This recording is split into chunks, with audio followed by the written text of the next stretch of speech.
Who is Randy? Don't bring anyone mother into this.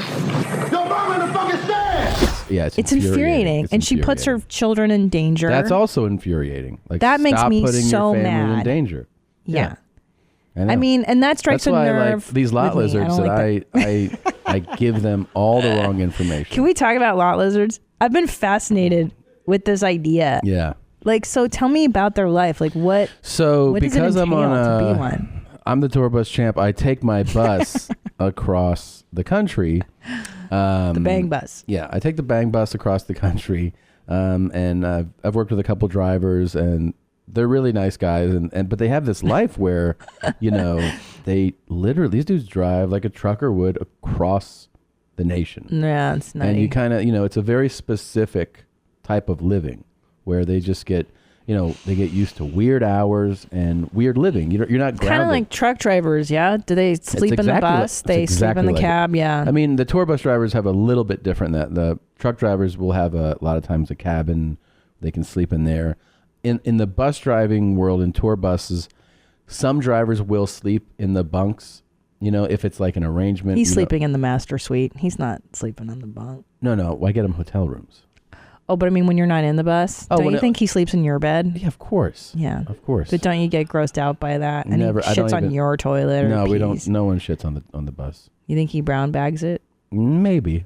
Hot bags it? Is that what they're we just, we piss in each other's mouths and then we spit it in the toilet. No, but so this like really like kind of this traveler's life for real, So you start asking him questions about sleep, and I'm fascinated by that. I'm like, so when do you sleep, bro? Because he'll drive us through the night, No. And then we arrive somewhere, and I'll get up. I'm like, I'm gonna go get coffee. He's like, yep. I'm like, wait, when do you sleep? He's like, I'll sleep this afternoon. I'm like, this afternoon? I wish I was one of those people too. I don't need to sleep. Yeah, and he'll sleep 6, 7, 8 hours, but it'll be, arriving to, we'll arrive somewhere, and he'll sleep until like the show is over, Oh, okay, so that's when he. Yeah. But anyways, we asked him about. He told us he. So one day we got to the Pittsburgh venue, and the Pittsburgh venue, Carnegie Music Hall in Pittsburgh,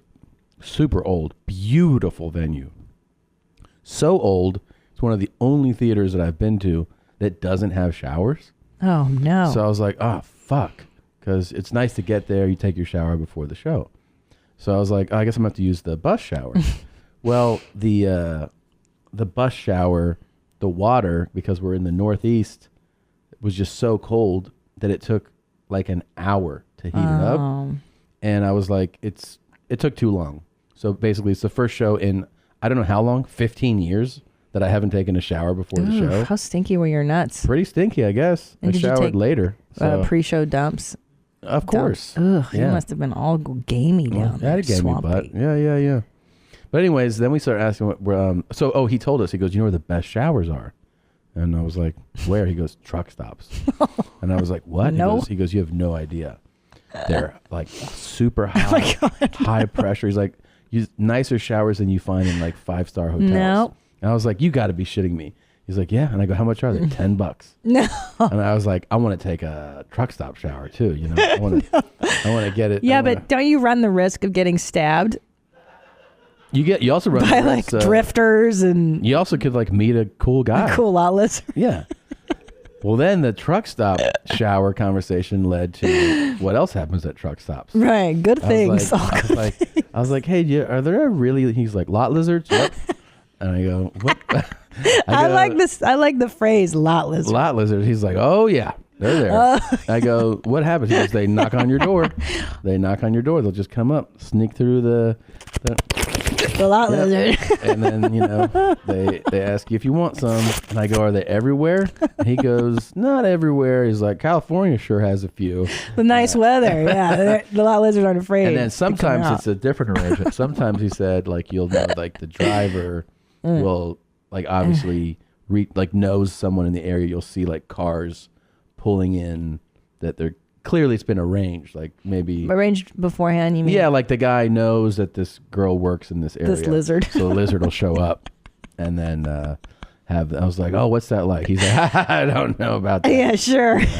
He doesn't know. I'm like, He's like, Deb, I don't know. What's a lot lizard? You know about these lot lizards. And he's like, no. I'm so innocent. I'm just a dummy. Yeah, I wouldn't be into the lot lizard. But I would like, I think a fun fantasy would be like a stranded girl, who's like, okay, moving along. I don't have any way to get to... I already know where this is going, Dirty John. Dirty Tom. To Dallas. I'm stuck here. I'm like, oh, I'm going to Dallas. You are? Yeah. Come on over. And then she gets on the bus. I'm like, now you got to pay the toll, And then like what you do is... He's really encouraging you, Blue Band right now. You just wear her out in the wear bus. her out? What do you mean, babe? In the bang bus? Yeah. Well, you told me you guys take your turns on the lot. That's what I'm saying. Well, I'm saying with this stranded girl, as like she gets the business from me. I give it to my stranded girl. I give it to the opening act. He runs through her. Mm-hmm. Then the driver takes his turn, and then we drop her off nowhere close to Dallas. Wow, that sounds like she's where is this? And I'm like, Montana. Good luck. Yeah. You shouldn't hitchhike, you stupid bitch. I wasn't going to go that far. Well, it's a lesson to learn. That was a good lesson. Now, but you guys did tell me about a thing called hot bagging. Yeah. Tell us what it is. Well, you can't make chocolate on the bus. We learned that 2 weeks ago, yeah. Well, you can, I guess, on like the really state-of-the-art. You're telling me on like Brian Regan's bus. Yeah. You can shit on his bus. He can shit on his bus. He had it custom designed and right. And then his bus has like this special grinder and there's like coffee grinder? beans. Yeah. Are you kidding? I swear he told me. He goes, what's the point of buying your own bus if you can't shit on it? He's got a really good point. And I was like, yeah, of course. But most of them, here's the thing. You can shit. Obviously. It's a toilet. You can. And then they'll tell you, if it's an emergency, obviously don't think twice. But some of them, they're like, there's just the ventilation of it all. Sure. The shit is sitting on the bus with you. And they're like, it'll, I haven't done it, but they say it'll find its way into the vents, like until they clean it out. Yeah. So yeah, you hot bag it. You just, you grab a bag from Target or something and you just put that in there and then you just shit into that, tie it up. And then you can just leave it on the front seat, For the lot lizard. You throw it at her when you're done. Throw it at the lot lizard. There's your payment. Yeah. Keep the change, you filthy animal. That's right. Yeah. I shit into a wag bag in Afghanistan. Yeah. That's how they do in the war. And I threw it into fire. I remember. Garbage hot bag. I hot bagged it in Afghanistan.